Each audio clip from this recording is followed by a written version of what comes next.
കാവ്യ, ഈ ആഘോഷം ആരുടേതാണ്? PSS Gurukulam Alathur Palakkad high school higher secondary ഇനങ്ങളിൽ വ്യക്തിഗതമല്ല ഏറ്റവും കൂടുതൽ പോയിന്റ് നേടിയ സ്കൂൾ. ഈ കലോത്സവത്തിൽ ഏറ്റവും മികച്ച പ്രകടനം കാഴ്ചവെച്ച സ്കൂളിന്റെ പ്രകടനമാണ്, അവരുടെ ആഘോഷമാണ്.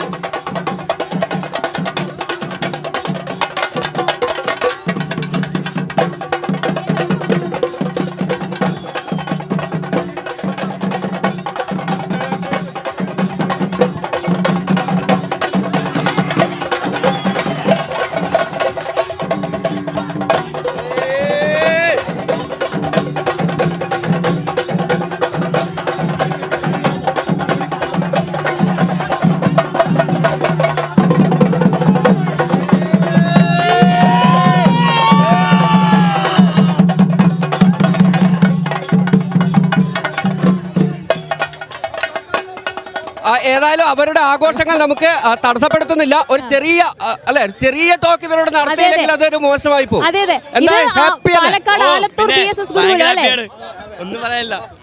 ഒന്നും പറയാനില്ലെന്നോ? ഇത്രയും നേട്ടങ്ങൾ സ്വന്തമാക്കിട്ടോ സന്തോഷം കൊണ്ട് വാക്കുകളില്ല. കഷ്ടപ്പാടിന്റെ ഫലം അല്ലേ? 11ാം തവണ ചാമ്പ്യൻഷിപ്പ്. 11ാമത്തെ തവണയാണ് ഞങ്ങൾ അടിക്കുന്നത്. ജനുവരിയിലെ കലോത്സവത്തിന് കഴിഞ്ഞ ഓഗസ്റ്റ് മുതൽ തുടങ്ങിയ കഷ്ടപ്പാടിന്റെ വിജയം. തീർച്ചയായും ഞങ്ങളുടെ കഠിനാധ്വാനവും അതേപോലെ തുറന്ന അന്ന് മുതൽ നമ്മുടെ കുട്ടികൾ പ്രാക്ടീസിലാണ്. അതിന്റെ അവസാന വിജയമാണ് ഞങ്ങൾ ആഘോഷിക്കുന്നത്. പാലക്കാട് ജില്ല ഞങ്ങളുടെ സ്കൂളും ഞങ്ങളുടെ മാനേജ്മെന്റ് ഞങ്ങളുടെ പ്രിൻസിപ്പൽ സാർ ഞങ്ങളുടെ ടീച്ചേഴ്സ് ഇവരുടെയൊക്കെ ഫുൾ സപ്പോർട്ട് കാരണമാണ് ഞങ്ങൾ ഇത്രയും വിജയം കൊയ്തത്.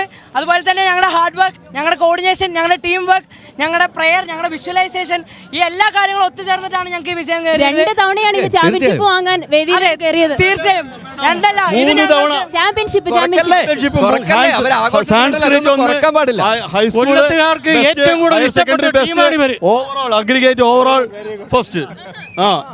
സംസ്ഥാനത്തിലെ തന്നെ വേറൊരു വിദ്യാലയവുമില്ല. ഹൈസ്കൂൾ ഹയർ സെക്കൻഡറി വിഭാഗത്തിൽ 1ാം സ്ഥാനം എത്തിയ വേറൊരു വിദ്യാലയമില്ല. അവിടെ ഒരു ഒറ്റനാമധേയം. ഇനി ഈ ചരിത്രം ആവർത്തിക്കണമെങ്കിൽ ഒരു വിദ്യാലയം മുന്നോട്ട് വന്ന് തുടർച്ചയായി 11 വർഷം നേടണം. അതായത് ഒരു 12 വർഷം കഴിയാതെ ഈ ചരിത്രം തിരുത്താൻ കഴിയില്ല. ഈ പറഞ്ഞ പോലെ ഞങ്ങൾ സംസ്ഥാന വേദിയിലേക്ക് വന്നത് BSS സമൂഹത്തിലേക്ക് ഒരു സന്ദേശവുമായാണ്. മദ്യവും മയക്കുമരുന്നും നിറഞ്ഞു നിൽക്കുന്ന ഈ സമൂഹത്തിൽ ഇതൊന്നുമല്ല, ജീവിതവും കലയുമാണ് ലഹരി എന്നുള്ളൊരു സന്ദേശവുമായാണ് BSS ഗുരുവിൽ നമ്മുടെ വന്നത്. അതിന്റെ തെളിയിക്കലാണ് ഞങ്ങളുടെ ഞങ്ങൾക്കൊരു ശോകമുണ്ട്. ഞങ്ങളുടെ ലഹരി കലയാണ്, ഞങ്ങളുടെ ലഹരി കലയാണ്, ജീവിതമാണ് ഞങ്ങളുടെ ലഹരി, ജീവിതമാണ് ഞങ്ങളുടെ ലഹരി. കണ്ടോളൂ കണ്ടോളൂ BSSലെ പിള്ളേരെ കപ്പടിച്ചാ പോരുന്നേ, കപ്പടിച്ചാ പോരുന്നേ. BSS Gurukulam K, BSS Gurukulam K, BSS Gurukulam K. Thank you.